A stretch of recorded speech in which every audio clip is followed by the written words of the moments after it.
উপস্থিত সম্মানীয় শ্রদ্ধেয় যোগ্যতম আজকের পবিত্র এই জামে মসজিদের মুসাল্লিগণ, সর্বপ্রথম সেই মহান রব্বুল আলামিনের প্রশংসা জ্ঞাপন করি যিনি আল্লাহ পবিত্র এই জুমার দিনে এই মসজিদে আসার এবং বসার, কিছু জানার, কিছু আমল করার, কিছু মেনে নেওয়ার তৌফিক এনায়েত দান করেছেন। তাই আমরা সকলে প্রাণ খুলে পড়ি আলহামদুলিল্লাহ। তারপরে আমার নবী, আপনার নবী শান্তির বাবদূত জনাবে মুহাম্মদুর রাসূলুল্লাহ সাল্লাল্লাহু আলাইহি ওয়াসাল্লাম তিনার প্রতি অগণিত সালাত অবতীর্ণ হোক।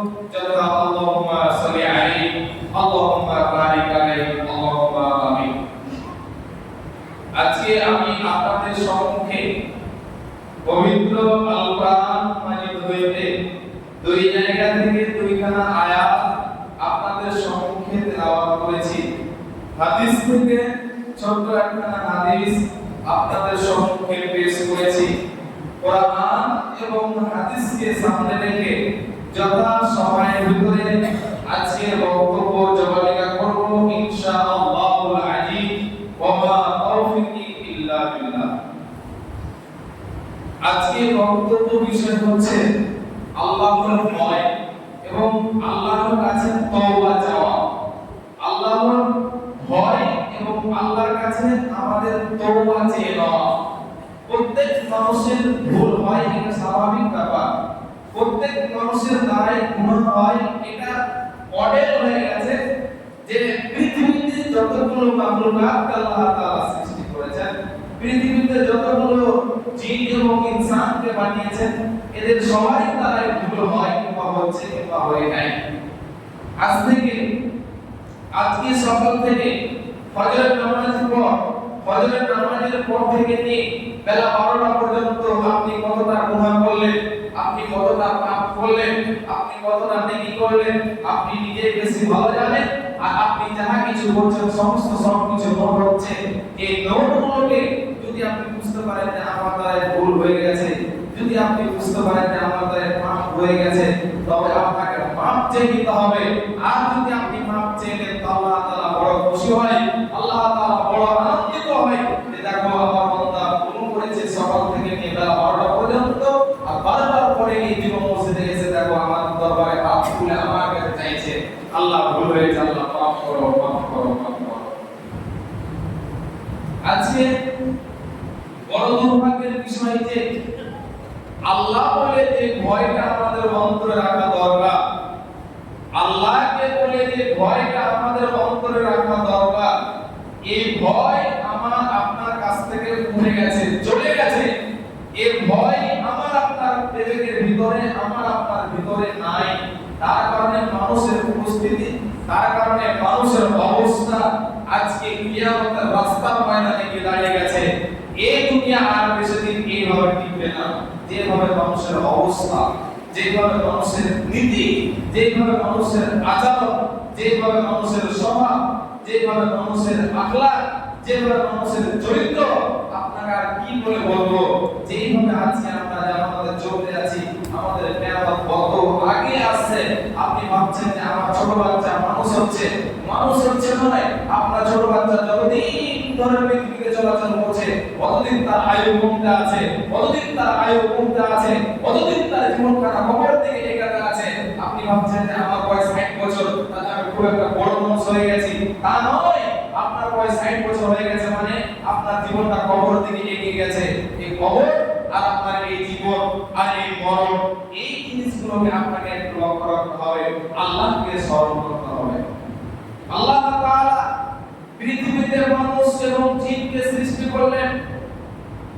শুধু মানুষ এবং জিনকে সৃষ্টি করে ছেড়ে দিয়েছেন তা নয়। পৃথিবীতে দেখবেন যে একটা প্রাণী আল্লাহ তাআলা বানিয়েছেন। যেই বাড়িতে আপনার পশুটা রয়েছে ওকে আল্লাহ তাআলা বানিয়েছেন। যেই বাড়িতে একটা আপনার গরু আছে ওকে আল্লাহ তাআলা বানিয়েছেন। একটা গরুর দিকে আপনি চেয়ে দেখবেন আর আপনার দিকে চেয়ে দেখবেন, মিল কতটা আছে, তফাৎ কতটা আল্লাহ তাআলা বানিয়েছে। একটু লক্ষ্য করে দেখবেন তো আপনার বাড়িতে যে গরুটাকে আপনি পুষেন, যে গরুটাকে আপনি খরচ করেন, যাকে সন্ধ্যা হতে গেলে খামারে তুলে দেন, সকাল হতে গেলে তাকে খামার থেকে বের করেন, আর আপনি মাঠে ঘাটে চড়ান, মাঠে ঘাটে ঘাস কেটে দিয়ে সেটাকে খাওয়া কিনা, ওই গরুটার সাথে আর আপনার সাথে একটু 19-20 করে মিলিয়ে দেখবেন যে কতটা পার্থক্য ওর ভিতরে আর আমার ভিতরে আছে। জি, কতটা ওর ভিতরে পার্থক্য আমার ভিতরে পার্থক্য আছে। দেখেন আল্লাহ তাআলা ওটাকে সৃষ্টি করেছে, আপনাকে সৃষ্টি করেছে। ওর আল্লাহ চারটা পা হাত দিয়েছে, আল্লাহ আপনারও চারটা পা হাত দিয়েছে। বরং আপনাকে আল্লাহ তাআলা দুই পায়ের বলে আপনার শক্তি দিয়েছে। একটা পশুকে দেখবেন ও কোনোদিন দুই পায়ের বলে হাঁটতে পারে না, ওকে চার পায়ে লাগবে, ওকে চার পায়ে লাগবে, তো চার পা ছাড়া দুই পায়ে হাঁটতে পারবে না। দেখবেন যে বাড়িতে আপনার মুরগিটা আছে, মুরগিটার পায়ের ভিতরে দেখবেন 5টা কিংবা 4টা আঙুল আছে, এই 4টা কিংবা 5টা আঙুল কেটে দেন, এর দাবাবার ক্ষমতা থাকবে না, মুখের বড়ে পড়লে পড়ে যাবে, ওর মুখের দ্বারা সব কিছু কাজ হয়। এগুলো সৃষ্টি করেছেন কে? আল্লাহ। তাই আল্লাহকে স্মরণ করতে হবে। তাই আল্লাহ তাআলা বলেন বিসমিল্লাহির রহমানির রহিম, ইয়া আইয়ুহাল্লাযীনা আমানু তাকুল্লাহা হাক্কা তুকাতিহি ওয়া লা তামুতুন্না ইল্লা ওয়া আনতুম মুসলিমুন। আল্লাহ বলেন পৃথিবীর মানুষের তোমরা শুনে রেখে দাও, তোমরা শুনে রেখে দাও, তোমরা শুনে রেখে দাও, তোমাদের যার ভিতরে ঈমান রয়েছে তোমরা শোনো। আল্লাহ বলেন ইয়া আইয়ুহাল্লাযীনা আমানু তাকুল্লাহ, তোমরা আল্লাহকে ভয় করো, তোমরা আল্লাহকে ভয় করো, যিনি আল্লাহ তোমাকে এত সুন্দর রূপে, তোমাকে আল্লাহ এত সুন্দর করে জমিনের বুকে প্রেরণ করলেন, জমিনের বুকে সৃষ্টি করলেন, ওই আল্লাহকে তুমি ভয় করো, যিনি আল্লাহ বলেন ইয়া আইয়ুহাল্লাযীনা আমানু তাকুল্লাহা হাক্কা তুকাতিহি ওয়া লা তামুতুন্না ইল্লা ওয়া আনতুম মুসলিমুন। আল্লাহ বলেন বান্দারে তুমি আমাকে ভয় করো, আর অতদিন পর্যন্ত তুমি তোমার এই জীবনখানাকে, অতদিন পর্যন্ত তুমি তোমার এই জীবনখানাকে কবরের দিকে এগিয়ে দিও না, যতদিন পর্যন্ত নিজেকে প্রকৃত ঈমানদার আল্লাহওয়ালা দাবি না করতে পারবে, নিজেকে যতদিন পর্যন্ত প্রকৃত ঈমানওয়ালা আল্লাহওয়ালা দাবি না করতে পারবে, ততদিন পর্যন্ত এই জীবনখানাকে কবরের দিকে এগিয়ে দিও না। এই জীবনখানা কবরের দিকে এগিয়ে দিবেন না কতদিন পর্যন্ত? যতদিন পর্যন্ত নিজেকে প্রকৃত ঈমানদার আল্লাহওয়ালা দাবি না করতে পারবেন, ততদিন পর্যন্ত। আল্লাহ বলেন শোনো, আমি পৃথিবীতে মানুষকে সৃষ্টি করলাম, এর দ্বারা ভুল হবে এটা নিশ্চিত, এই ভুল করবে এটা অবশ্যই, এটা মানুষের কাজ। আল্লাহ বলেন পৃথিবীর মানুষের ইয়া আইয়ুহাল্লাযীনা আমানু তুবু ইলাল্লাহি তাওবাতান নাসুহা। আল্লাহ বলেন পৃথিবীর মানুষ শুনে রেখে দাও, শুনে রেখে দাও, শুনে রেখে দাও, তুমি যা রাতের বেলায় গুনাহ করলে, তুমি সারা রাতে বাজারে গেলে কার খবর থেকে টাকা মারলে কেউ জানলো না, তুমি আর কোন মার্কেটে গেলে কার মোটরসাইকেল চুরি করলে কেউ জানলো না, তুমি আর কোন টাউনে গেলে কার খবর থেকে 500 টাকা কমর করে দিলে কেউ জানলো না, তুমি ট্রেনে সফর করতে গেলে কাউরের পকেট থেকে মোবাইলটা চুরি করে দিলে কেউ জানলো না, কত বাগানে। তবে শুনে রেখে দাও, শুনে রেখে দাও, শুনে রেখে দাও, শুনে রেখে দাও, তুমি যা কিছু ভুল করো, তুমি যা কিছু পাপ করো, তোমার দ্বারা যা পাপ হয়, তোমার দ্বারা ছোট পাপ হবে, তোমার দ্বারা বড় পাপ হবে, তোমার দ্বারা অন্যায় হবে, তোমার দ্বারা ব্যভিচার হবে, তোমার দ্বারা জেনা হবে, তোমার দ্বারা চুরি করা হবে, তোমার দ্বারা মিথ্যা কথা বলা হবে, তোমার দ্বারা বাপ মাকে কষ্ট দেওয়া হবে। তবে শুনে রেখে দাও, শুনে রেখে দাও, এত যাবতীয় কিছু কাজ করার পরেও তুমি যদি আমার কাছে একবার দুই হাত তুলে মোনাজাতের সাথে চাও, যদি একবার দুই হাত তুলে মোনাজাতের সাথে আরাধনা করো, আল্লাহকে যদি বলো হে পরওয়ারদিগার আলম, আল্লাহ গো আজকে ট্রেনে যেতে যেতে তার পকেট থেকে 500 টাকা মেরে দিয়েছি, আল্লাহ তুমি maaf করো। আল্লাহকে যদি বলেন আল্লাহ আজকে বাজারে গিয়ে অমুক জনের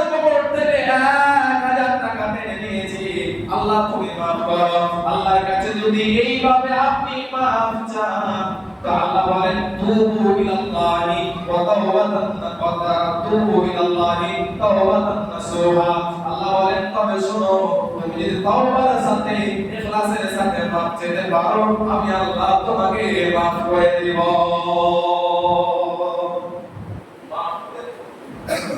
কেমন করে মাফ চাইতে হবে? ইখলাসের সাথে, তাওবার সাথে। যা ভুল করেছে আর পৃথিবীতে পেতে থাকার অবস্থায় করব না, এরকম আশা নিয়ে আপনার কাছে মাফ চাইতে হবে আল্লাহর কাছে। এরকম আশা নিয়ে আপনাকে মাফ চাইতে হবে কার কাছে? আল্লাহর কাছে। আল্লাহ তাআলা বলেন, বান্দা শোনো, তোমার গুনাহ যদি তোমার পা থেকে নিয়ে আসমান বরাবর পর্যন্ত হয়ে যায়, এমনকি তোমার পা থেকে নিয়ে তোমার মাথা পর্যন্ত যদি তোমার গুনাহ হয়ে গেছে, তুমি বুঝতে পারছো আমার দ্বারা পাপ হয়েছে, তুমি বুঝতে পেরে গেছো আমার দ্বারা ভুল হয়েছে, তবে শোনো, তবে শোনো, তবে শোনো, তবে শোনো, তবে শোনো, তুমি হতাশ হয়ে যেও না, তুমি হতাশ হয়ে যেও না।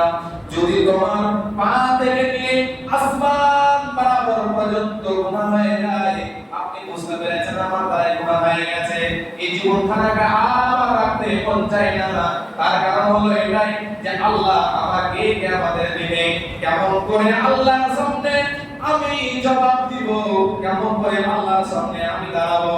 ৮০টা বছর জীবনটা গুনাহ করে কাটালাম, ৯০টা বছর জীবনটা গুনাহ করে পার করে দিলাম। আপনার মনে যদি এরকম আশা আকাঙ্ক্ষা জাগে, আল্লাহ তাআলা বলেন, বান্দা শোনো, লা তাকনাতু মিন রাহমাতিল্লাহ। তোমার দ্বারাই ভুল হয়েছে, তোমার দ্বারাই পাপ হয়ে গেছে, তুমি ভুল করেছো, তুমি ভুল করেছো, তবে শোনো, আল্লাহ বলেন, লা তাকনাতু মিন রাহমাতিল্লাহ। তুমি আল্লাহর রহমত হতে নিরাশ হয়ে যাবে না, যাবে না, যাবে না। যদি আপনার পাপ হয়েছে, কত পাপ হয়েছে? আসমান বরাবর পর্যন্ত আপনার পাপ হয়ে গেছে, এবার আপনি ভাবছেন যে আর জীবন বাঁচাবো না, তার কারণ পাপ অনেক করলাম, এই জীবনে দিতে চলছি শুধু পাপে পাপ হয়ে যাচ্ছে, আর পাচ্ছি না, এই জীবনখানাকে শেষ করে দেব। আল্লাহ বলেন, খবরদার ওই কাজ করিও না। তোমার পাপ হয়েছে, তুমি আল্লাহর রহমত হতে নিরাশ হয়ে যেও না, পালিয়ে যেও না, তুমি আল্লাহর রহমত হতে পলায়ন করিও না, তুমি আল্লাহর কাছে যাও। আল্লাহ তাআলা বড় দয়াবান, দয়াশীল, বড় দয়াবান, দয়াশীল, ক্ষমা করনেওয়ালা। আল্লাহ তাআলা ক্ষমা করবেন। এবার চলেন হাদিসের দিকে আপনাকে একটু নিয়ে যাই। আল্লাহর নবী জনাবে মুহাম্মদুর রাসূলুল্লাহ সাল্লাল্লাহু আলাইহি ওয়াসাল্লাম তিনি বলেন, বান্দা শোনো, আল্লাহর নবী বললেন, সহিহ বুখারীর ভিতরে হাদিসটি বর্ণনা করা হয়েছে, বনি ইসরাইলের জামানায় একজন সাহাবা, বনি ইসরাইলের জামানায় একজন লোক এত গুনাহ করেছে, এত গুনাহ করেছে, এত গুনাহ করেছে, এত গুনাহ করেছে, তার গুনাহের শেষ নাই। এমনকি চুরিও করেছে, তবুও গুনাহ করে ফেলেছে, মানুষকে মার্ডার করেছে, অনেকজনকে হত্যাও করেছে, চুরিও করেছে, জিনাও করেছে, আর কিংবা আপনার পৃথিবীতে যতগুলো অন্যায় কাজ করতে হয় এগুলো কাজ তার দ্বারা হয়ে গেছে। কোনদিন মসজিদে আসলো না, কোনদিন নামাজ পড়লো না, কোনদিন আল্লাহর মসজিদে এসে 2 রাকাত নামাজ পড়ে দেখলো না, কোনদিন সিজদা করে দেখলো না।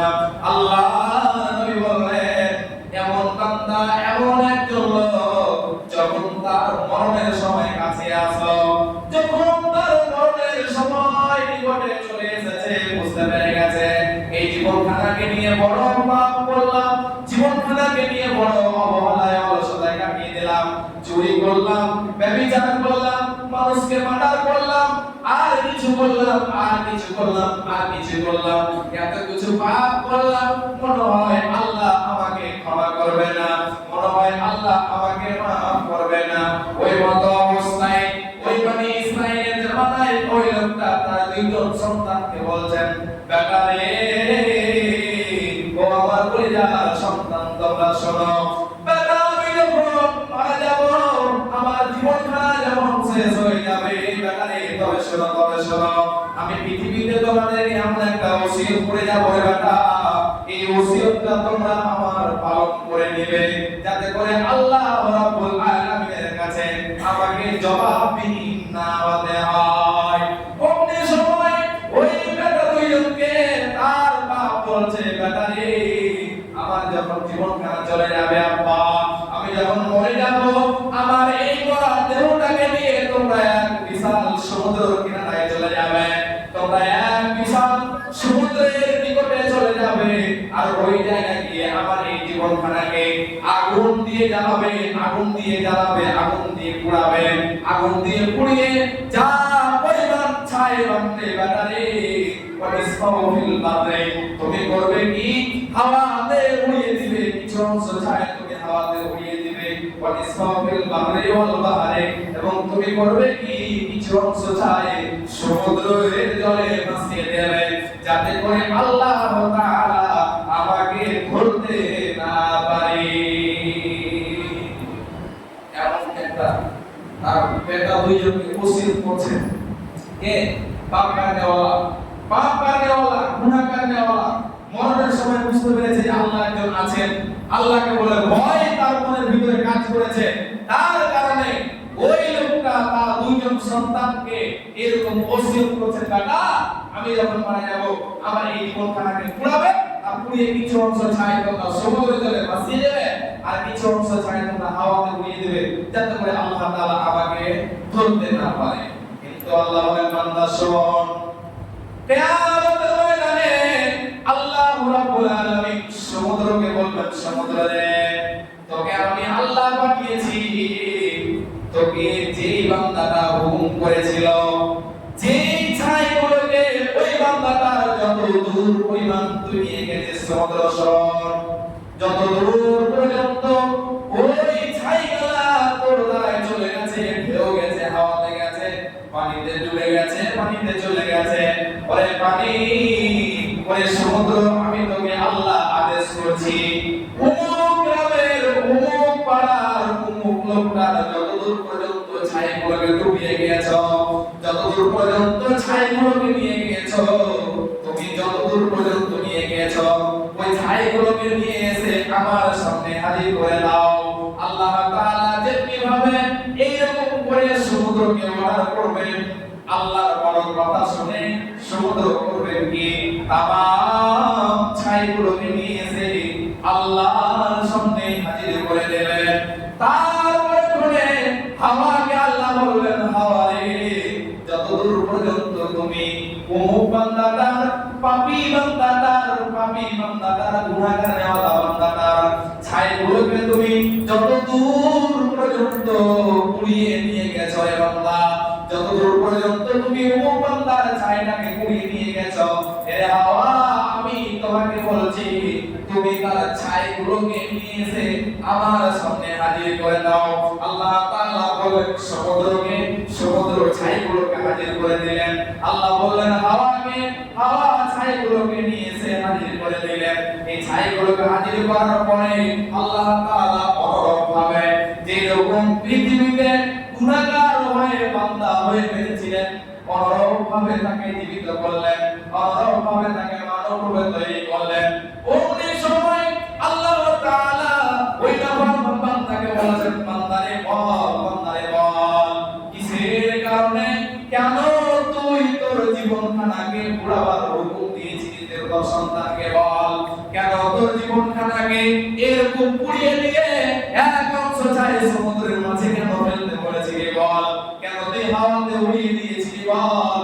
ওই সময় ওই বান্দা বলেছেন, আল্লাহ, পৃথিবীতে বেঁচে থাকাকালীন অবস্থায় এত গুনাহ করেছিলাম, এত গুনাহ করেছিলাম, এত গুনাহ করেছিলাম, গুনার কোনো সীমা ছিল না রে বাবু, গুনার কোনো পাপ ছিল না রে বাবু, এত পাপ করেছিলাম, এত বড় বড় গুনাহ করেছিলাম।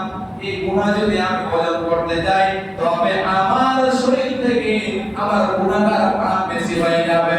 এর কারণে আল্লাহ, তোমার ভয় মরণের সামনে আমার এনেছিল, আল্লাহ তোমার ভয় আমার ভিতরে মরণের কিছুদিন আগে ঢুকে গেছিল, তার কারণে আমি আমার ছেলেদেরকে উপদেশ করেছিলাম, যাতে করে আল্লাহ তোমার কাছে আমার এই গুনাহগার জীবনখানা জবাবটা না দিতে হয়।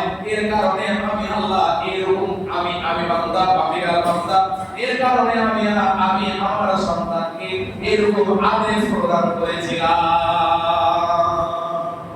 আল্লাহ বলেন হতভাগা, আল্লাহ বলেন হতভাগা, তুই গুনাহ করেছিলি, তুই পাপ করেছিলি, তার কারণে তোর সন্তানদেরকে এরকম অবস্থা করতে বলেছিলি। তবে শোন, আমি আল্লাহ আমার দয়া কত তুই কি জানিস? আমি আল্লাহ আমার দয়া কত তুই কি জানিস? আপনি বলবেন জি না, জানি না। আল্লাহ বলেন বান্দা শোনো, আমার দয়া হচ্ছে 100 খানা পৃথিবীতে যতগুলো মানুষ এবং জিন এবং ইনসান, যতগুলো প্রাণী পশু প্রাণী আল্লাহ তাআলা কি প্রথম থেকে তৈরি করে রেখেছেন, সমস্ত জীব এবং ইনসান এবং মানুষকে প্রত্যেক জীবকে একটা আল্লাহ তাআলা দয়া দিয়েছেন। বাকি 99 খানা দয়া আল্লাহ তাআলার কাছে নিজে রেখে দিয়েছেন। ওই 99 খানা দয়া নিয়ে আল্লাহ তাআলা কিয়ামতের আসরে বসবেন। আর ওই 99 খানা দয়ার মাঝে আল্লাহ তাআলা ওই দয়ার মাঝে আল্লাহ তাআলা বেঈমানকে, আল্লাহ তাআলা গুনাহগারকে, আল্লাহ তাআলা নাফরমান বান্দাকে, আল্লাহ তাআলা নাফরমান বান্দাকে ওই রহমতের দৃষ্টি দিয়ে দেখে তাকে আল্লাহ তাআলা জান্নাতের দিকে দাখিল করবেন। এমনি সময় এই বান্দাকে আল্লাহ বলেন, এই বান্দা শোনো, তুমি যা পাপ করেছিলে আমার দয়া অনেক, যাও তোমার এই ভুল শেষ করে, তোমার যখন আমাকে বলে ভয় এসেছিল, আমি আল্লাহ বড় দয়াশীল, যাও বান্দা তুমি জান্নাতের ভিতরে চলে যাও। আল্লাহ তাআলা বলেন কি জান্নাতে দিয়ে দিলেন। শেষ করে যে হাদিসটা বলে আপনাকে শেষ করছি, আল্লাহর নবী জনাবে মুহাম্মদুর রাসূলুল্লাহ সাল্লাল্লাহু আলাইহি ওয়াসাল্লাম তিনি বলেছেন, শোনো, মান মাতা ওয়া হুয়া ইয়ালামু আন্নাহু লা ইলাহা ইল্লাল্লাহ দাখালাল জান্নাহ। আল্লাহর নবী জনাবে মুহাম্মদুর রাসূলুল্লাহ পরমদওয়াত সাল্লাল্লাহু আলাইহি ওয়াসাল্লাম তিনি বলেছেন, পৃথিবীর মানুষরে শুনে রেখে দাও, শুনে রেখে দাও, শুনে রেখে দাও, শুনে রেখে দাও, যখন তোমাদের মরণের সময় তোমার কাছে এসে যায়, যখন তোমার মরণ তোমার সামনে এসে যায়, আজরাইল যখন তোমার ভিতরে ঢুকে যায়, দেখবেন যখন কোন মানুষের ভিতরে, যখন কোন মানুষ মরণের সাথে লড়াই করে, যখন ওই মানুষের ভিতরে আজরাইল প্রবেশ করে যায়, দেখবেন হাতগুলোকে আছড়ে আছড়ে আছড়ে আছড়ে মারছে, পাগুলোকে ছেড়ে দিচ্ছে, মাথাটাকে টেকা টেকা করে দিচ্ছে, হাতগুলোকে টুকরা টুকরা করে দিচ্ছে। তার মানে হচ্ছে এটাই, তার মানে বুঝে নিতে হবে তার ভিতরে আজরাইল ঢুকে গেছে, তার ভিতর থেকে জানখানা কবজের আরম্ভ চালু হয়ে গেছে। এর কারণে তার জীবনখানা মনে হচ্ছে আর থাকবে না। এর কারণে তাকে দেখবেন পা চড়াবে, হাত চড়াবে, মাথাগুলো টেনা হয়ে যাবে, হাত পাগুলো টুকরা টুকরা হয়ে যাবে। নবী আমার বলছেন, শোনো রে বান্দা শোনো, যখন তোমার এরকম সময় এসে যায়, ওই জায়গাতে কোনো মানুষ না দাঁড়িয়ে, কোনো মহিলাকে না দাঁড়া করিয়ে, আপনার বাপকে দেখতে পাচ্ছেন, আপনার বাপ এরকম অবস্থায় পড়ে আছে, আপনার বাপকে দেখতে পাচ্ছেন, আপনার বাপ এখনই দুনিয়া ছেড়ে দিবে, আপনার মাকে দেখতে পাচ্ছেন, আপনার মা এখনই দুনিয়া ছেড়ে দিবে, ওই কত অবস্থায় আপনি ওই জায়গায় দাঁড়িয়ে যান। আর দাঁড়িয়ে যাওয়ার পরে বাপের মাথার সামনে বলতে থাকেন, লা ইলাহা ইল্লাল্লাহ, লা ইলাহা ইল্লাল্লাহ, লা ইলাহা ইল্লাল্লাহ। তো নবী বলেছেন, শোনো শোনো শোনো, তোমার বাপ যদি তোমার লা ইলাহা ইল্লাল্লাহর সাথে যদি একবার বলে দেয়, তোমার বাবা বলে দেয় লা ইলাহা ইল্লাল্লাহ, তো নবী বলেছেন, দাখালাল জান্নাতা, ওই ব্যক্তিটা আল্লাহর জান্নাতে যাবে, তাতে কোনো সন্দেহ নাই। আর ভরসাই কোমরে মন, কিসের কোনো আশা, একদিন তোমার বাড়ি গাড়ি সব ভেঙে হয়ে যাবে তোমার বাসা, তোমার গুনাহদিন ফুরায়া যাবে, তোমার গুনাহদিন ফুরায়া যাবে, জৈবনে লাগবে ভাটি, ওই যে দেখো তাকিতেছে তোমায় কবরের মাটি, ওই যে দেখো তাকিতেছে তোমায় কবরের মাটি। সন্ধ্যার আগে যেদিন ডুবিবে বেলা, একটু পলকে ভেঙে যাবে তোমার রঙেরই মেলা, কারে দিবা তুমি জোরে ধমক, ওরে কারে দিবা তুমি জোরে ধমক, কার পিঠে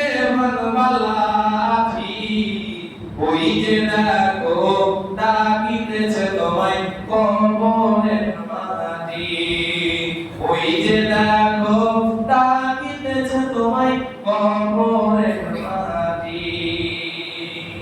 যাই হোক, আল্লাহর কাছে শেষ করে দোয়া রাখি, আল্লাহ তোমাকে ভয় করে, তোমাকে স্মরণ রেখে যাতে এই দুনিয়া ছেড়ে চলে যেতে পারি, আল্লাহ তুমি আমাদের ভিতরে সেরকম তৌফিক ইনায়াত দান করো। আমরা সকলে পড়ি আল্লাহুম্মা আমিন। আল্লাহর কাছে শেষ পর্যায়ে এটাই দোয়া রাখেন, আল্লাহ আমার জীবনে, আপনার জীবনে যদি ভুল হয়ে যায়, ভুল হবে এটা অবশ্যই নিশ্চিত, আল্লাহ তুমি দয়াশীল, তুমি দয়াবান, দয়া করনে ওয়ালা, তুমি ক্ষমা করনে ওয়ালা, আল্লাহ তুমি ক্ষমা করতে বেশি ভালোবাসো, আল্লাহ তুমি আমাদেরকে ক্ষমা করে দিও, আল্লাহ তুমি আমাদেরকে মরণের আগে ক্ষমা করে দিও। তাই আমরা সকলে পড়ি আল্লাহুম্মা আমিন। আল্লাহর কাছে শেষ করে দোয়া রাখি, আল্লাহ জীবিত থাকাকালীন অবস্থায় যেগুলো পাপ, যেগুলো অন্যায়, যেগুলো ব্যভিচার আমাদের দ্বারাই হয়, আল্লাহ যাতে সেগুলো আমাদের দ্বারাই না হয়, আল্লাহ তুমি আমাদেরকে হেফাজতে রাখিও। তাই আমরা সকলে পড়ি আল্লাহুম্মা আমিন। এই বলে আজকের বক্তব্য শেষ করছি। বলার মাধ্যমে